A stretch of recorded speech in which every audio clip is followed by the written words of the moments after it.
எல்லாருக்கும் வணக்கம். இன்னைக்கு நம்ம அந்தாதி ரிஹாப் யூடியூப் சேனலோட 30,000 சப்ஸ்கிரைபர்ஸ் செலிப்ரேட் பண்றதுக்காக ஒரு கிவ் அவே கண்டக்ட் பண்ணிட்டு இருக்கோம். உங்க பேர் என்னங்க? சச்சின்.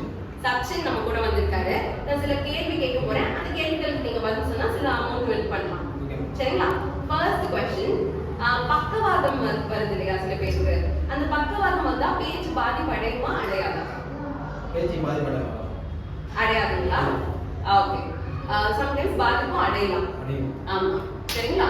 செகண்ட் क्वेश्चन, இப்போ வந்து சிலருக்கு காது சரியா கேட்கல அப்படின்னா அவங்க யாரை போய் பார்க்கணும்?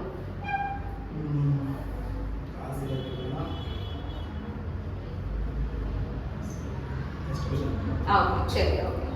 அடுத்த கேள்வி, இப்போ ஒரு குழந்தைக்கு வந்து பிறக்கிறாங்க இல்லையா, பிறந்த குழந்தைக்கலாம் எந்த வயசுல இருந்து காது கேட்க ஆரம்பிக்கும் நீங்க நினைக்கிறீங்க? பிறந்து 6 days ஓகே. ஒரு பதில் சொல்லுங்க. பிறந்த உடனே ஆயிடும். ஓகே. உண்மை என்னன்னா குழந்தை கருவுல இருக்கும் போதே அவங்க காது கேட்க தன்மை ஆரம்பிச்சிடும். சரிங்களா? அடுத்த கேள்வி, திக்கி பேசுறாங்க இல்லையா, அவங்களுக்கு வந்து நல்லா பேசுறதுக்கு என்ன மாதிரி ட்ரீட்மெண்ட் அவங்களுக்கு கொடுக்கணும்?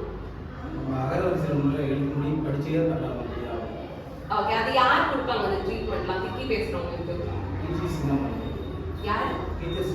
டீச்சர்ஸ்ங்களா? சரி, ஓகே. ஸ்பீச் தெரபிஸ்ட் இருக்காங்க. இப்போ நான் ஸ்பீச் தெரபிஸ்ட் தான். ஸோ நாங்கள் வந்து திக்கி பேசுறவங்களுக்குலாம் ட்ரைனிங்லாம் கொடுப்போம். லாஸ்ட் क्वेश्चन, இப்போ இந்தியாவில் ஸ்பீச் தெரபிஸ்ட் ஆகிறதுக்கு ட்ரைனிங் நடக்கும் இல்லையா, இப்போ டாக்டர் ஆகிறதுக்கு எம்பிபிஎஸ்லாம் இருக்கு. ஸோ ஸ்பீச் தெரபிஸ்ட் ஆகிறதுக்கு ஒரு ட்ரைனிங் வந்து முதல்ல எந்த ஊர்ல வந்ததுன்னு நீங்க நினைக்கிறீங்க? சும்மா நீங்க கெஸ் பண்ணி சொல்லலாம். சென்னை. ஓகே, சரி, ஓகே. இல்ல, மைசூர்ல தான் ஃபர்ஸ்ட் வந்துச்சு. தேங்க்யூ.